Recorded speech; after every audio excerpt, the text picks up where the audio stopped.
자, 이번엔 사회 분야로 넘어가겠습니다. 올해 서울에서는 우리 지역을 넘어 전국을 강타한 사건 사고가 가득했습니다. 스푼과 공분을 낳았던 안타까운 사건 사고 어떤 것들이 있었는지 김증중 기자가 정리했습니다.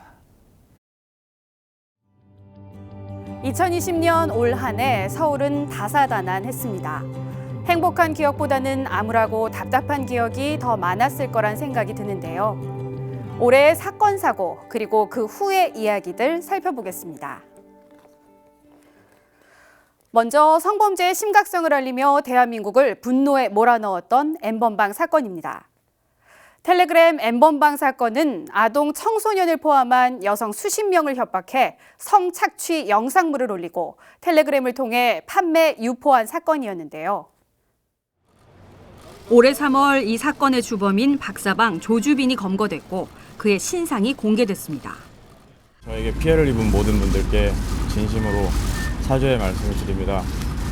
멈출 수 없었던 악마의 삶을 멈춰주셔서 정말 감사합니다. 같은 공범이라 할 수 있는 N번방 회원의 신상 공개와 처벌을 요구하는 목소리 또한 컸는데요. 당시 경찰은 텔레그램 내 박사방 회원이 최대 10,000명인 것으로 확인됐다며 끝까지 추적해 처벌하겠다고 밝힌 바 있습니다. N번방에 참여한 가담자에는 군인, 교사, 경찰 등 149명의 현직 공무원은 물론 30대 전직 승려도 있어 충격을 더했습니다. 지금까지 주요 인물을 포함해 225명이 구속됐고 2,600여 명이 검거됐습니다. 재판에 넘겨진 박사방 운영자 조주빈은 지난 11월 열린 1심에서 징역 40년형을 선고받았습니다. 신상 정보 공개 10년에 취업 제한 10년, 전자발찌 부착 30년, 1억여 원 추징 등의 심판도 함께 내려졌는데요. 하지만 조주빈이 이에 항소하면서 다시 한번 법원의 판단을 받게 됐습니다. 지난 5월 강북구 우이동에서는 입주민의 갑질로 인해 아파트 경비원이 극단적인 선택을 하는 안타까운 사건이 있었습니다. 발단은 바로 화면 속 CCTV 영상에 담겨 있습니다.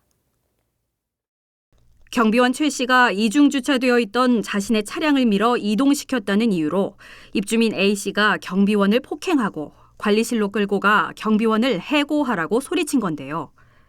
이날의 사건 이후 지속적인 폭언과 갑질이 이어졌고 지난 5월 경비원 최 씨는 억울하다는 내용의 유서를 남기고 스스로 생을 마감하는 극단적인 선택을 했습니다.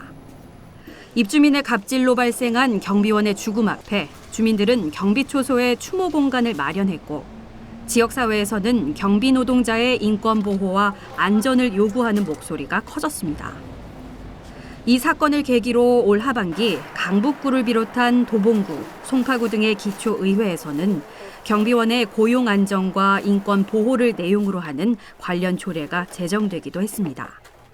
재판에 넘겨진 입주민 A 씨는 1심에서 징역 5년의 실형을 선고받았지만 이를 받아들일 수 없다며 항소한 상태입니다. 2020년 우리 지역엔 크고 작은 화재 사고도 있었습니다.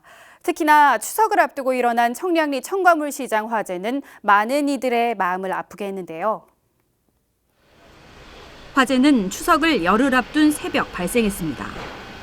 청량리 전통시장 통닭집에서 시작된 불은 삽시간에 번졌고 인근 점포와 창고 등 20여 곳이 불에 탄 뒤에야 7시간 만에 진화될 수 있었습니다. 워낙 전통시장이 노후화된 데다 낡은 점포가 밀집해 있고 전기 설비가 혼재해 있어 화재의 위험성을 안고 있었는데요. 다행히도 인명피해는 없었습니다. 하지만 추석 대목을 맞아 장사 준비를 했던 상인들 피해는 수십억 원에 달했는데요. 당시 상인들은 막막한 상황 앞에 어려움을 호소하기도 했습니다. 우리가 오늘 좀 저거 해갖고 좀 쓸만한 거는 어떻게 반이라도 건져보려는데 쓸 게 없어요. 냄새도 나고 올해는 과일값이 굉장히 비싸요. 작년에 비해서. 그냥 버려야 되거든요. 옆에 다 상인들이고 이쪽에 하니까 그 대목 장사 못 보는 것도 중요하지만 빠른 시일 내에 장사를 재개할 수 있도록 도와주셨으면 바람이죠. 군은 화재 발생 20여일 만에 임시 천막 12개 동을 설치해 상인들의 영업 재개를 도왔습니다. 이후 2차 피해가 예상되는 점포를 포함해 30여 개 각 점포에는 200만 원의 생활 안정 지원금이 전달됐습니다. 전통시장 화재에 대비한 안전 점검과 정비 사업도 약속했는데요. 현재 화재 현장은 정리되고 불이 났던 자리엔 새롭게 가게 건물이 지어지고 있습니다. 하지만 장기화되고 있는 코로나로 상인들의 어려움은 여전한데요. 다사다난했던 2020년, 우울했던 기억은 떨쳐버리고 다가오는 새해엔 웃을 수 있는 일들이 좀 더 많아지길 바라봅니다. BTV 뉴스 김진주입니다.